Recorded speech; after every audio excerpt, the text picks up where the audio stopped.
राजा का हो? ये कहाँ बैग वैग लेके जाता रहो? कहाँ जा पगली जात है नाचे। अच्छा ओह गुड्डू भैया के बर्थडे पार्टी में रही ना। अच्छा अच्छा। तोहरे बदे रानी तोहरे बदे और नाची गाई लाया रानी तोहरे बदे।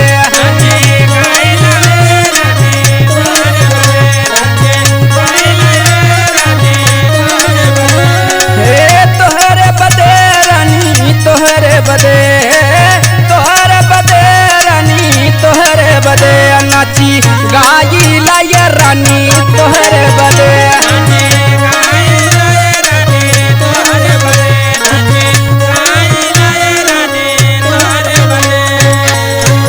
क्रीम पाउडर मारी लपकौआ और देह में सेंट खूब मारी और झारी कुर्ता बाधी पगड़िया और मुस्की जमके मारी रानी तोहरे बदे। और क्रीम पाउडर मारी जमकौआ देह में सेंट खूब मारी और झारी कुर्तवा बाधी पगड़िया और मुस्की जमके मारी रानी तोहरे बदे। और नाची गाई लाया रानी तोहरे बदे।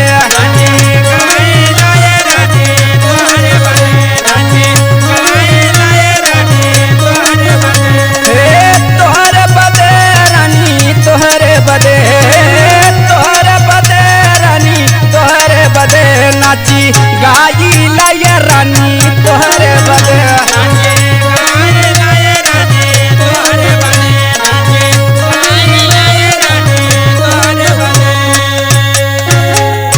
और सुरजीत रोहित बने नचनिया और जमके कमर हिलाई और बेच बहाल गाय के गितिया तू ना बनल जमाई रानी तोहरे बदे।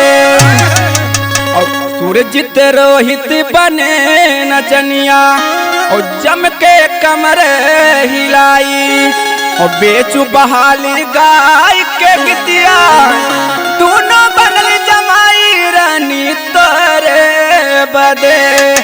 और नाची गाई लाया रानी